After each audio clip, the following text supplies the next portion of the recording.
She lifted her cup of coffee to her lips repeatedly that afternoon. The beautiful woman tried to fend off the drowsiness that had crept in and taken hold of her by relying on the strong caffeine to snap herself awake. Last night, Pure had spent hours on the balcony of her apartment, staring into the darkness of the night sky, lost in thought. She had sipped beer from a can, alone, until the early hours of the next day. That indulgence had left her sitting in her office now, stifling yawns and feeling the weight of her sleepless night. Her narrow back leaned against the large chair. Pure closed her eyes for a brief moment before they fluttered open again. Her gaze fell on the familiar symbol on her favorite ceramic mug.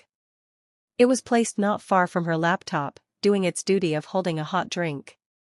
A faint smile bloomed on her lips, as it always did when she saw it. LP was the initials Loft had carefully etched onto the mug during her first pottery lesson.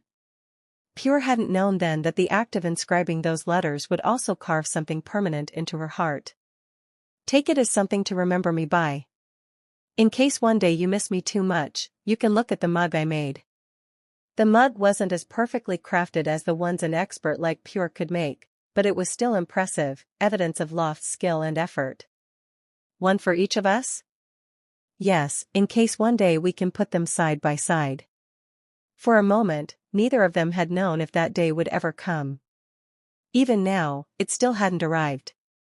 Their last conversation had taken place 2 years ago, and since then, there had been no contact, no accidental encounters. Everything had been severed as if they had never known each other, just as they had agreed. The only thing that remained was the lingering feeling that connected them, a reminder that what she and the tall girl, who shone bright like the sun, had shared was real and not just a dream. With some people, even the smallest things can trigger a flood of memories. For Pure, the sight of the mug that she received as a gift was enough to make her think of that certain someone. Her last experience of love had been buried deep within her heart. Though 2 years had passed, it hadn't faded. Every moment, every wound, remained as vivid as ever. Only the guilt that had once consumed her had lessened over time.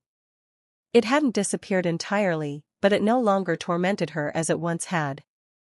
2 years might not seem long to some, but for Pure, it had been enough to heal her heart to a certain extent. Whether through her own efforts or with support, she had made progress. And she could only hope that the woman she missed so dearly had undergone a similar transformation. She hoped that Loft had regained her brightness, that she wasn't the same Loft who had cried so often the last time they met. Because Pure had no way of knowing, no news or updates, all she could do was hope without a hint of whether she would succeed or not. With her former lover. "I'm sorry for keeping you working so late, Miss Key." She glanced up to see her assistant massaging her temples. Every time she saw Key do that, Loft felt a pang of guilt. The work-related issues that had arisen had forced both of them to stay late until nearly midnight. The ever-considerate boss felt bad despite compensating Key fairly for her overtime. Yet Loft, who was one of the management, was still concerned. "It's okay. I'm earning a lot." Her laptop was packed as the assistant responded to Loft's concern. The person in front of her possessed qualities that any employee would love to work with. Her boss, though younger by a few years, held a high-ranking position. She was kind-hearted, the type that Key wasn't sure she would find another in the next few centuries. The pay was generous, but it was Loft's kindness that kept Key loyal after 2 years of working together. These were the best times in Key's work life, the best employee she could ask for. Even so, it doesn't happen often. If it did, I'd have quit already. Key teased, prompting Loft to laugh. The thought of Key leaving was daunting, and the boss had already promised herself she would do everything possible to keep Key by her side, not trying to run away from her. "I wouldn't make you work late all the time. This time, it just couldn't be helped." "I understand. Really, I do. Thank you for understanding. We should head home and get some rest. By the roads near your house should be clear." "It shouldn't take long to get there," said, packing up her belongings.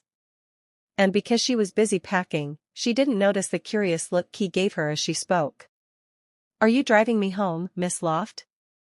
No, I was just saying the traffic should be fine by now. Loft halted movements, looking up and denying with a serious expression. Oh, so I don't have to refuse, then? She wasn't expecting her boss to offer her off-duty, so the other woman initiated it. She was ready to deny it in an instant. When the tall woman denied with such a serious expression, the assistant was unsure how to respond to her boss's teasing. You're going to refuse?